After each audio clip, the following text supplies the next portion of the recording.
Bonsoir, maître.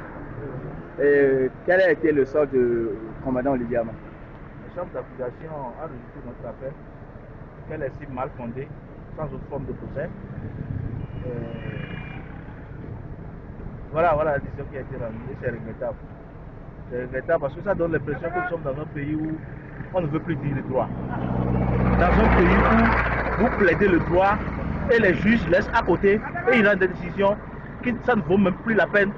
On se demande si il faut être quelqu'un finalement, il faut être d'un certain courage pour plaider devant une telle chambre d'accusation. C'est regrettable. Le Togo est devenu un pays où on refuse de dire le droit. Et la justice est quand même épris de cette manière-là. Je dis que c'est dangereux pour la République. Oui, maître, qu'est-ce que vous demandez concrètement? Nous avons demandé la mise en liberté provisoire de notre client Ama Olivier.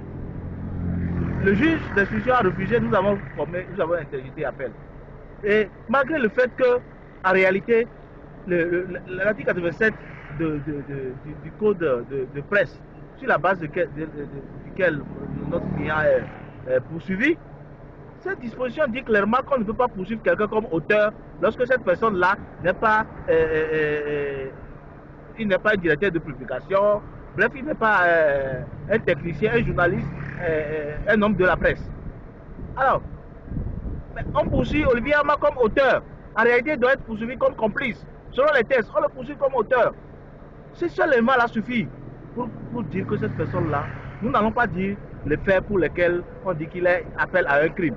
Quelqu'un qui dit, demande à l'armée de demander au chef de l'État d'organiser un dialogue.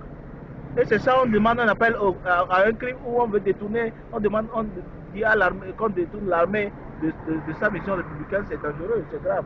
Et donc, par rapport à tous ces éléments-là, et contre des réquisitions qui n'ont aucun fondement juridique du procureur, du parquet, et on dit que notre demande est mal fondée. C'est grave, c'est dommage parce que c'est décourageant. On se demande s'il faut toujours avoir un avocat dans ce pays-là où on plaide devant des juges qui ne veulent rien comprendre, qui ont déjà pris leur décision, qui donnent l'impression d'avoir déjà pris leur décision avant de venir. C'est regrettable, hein? Maître, quelle appréciation faites-vous alors de la justice? Je l'ai déjà dit, on ne dit plus le droit dans ce pays. Merci, merci.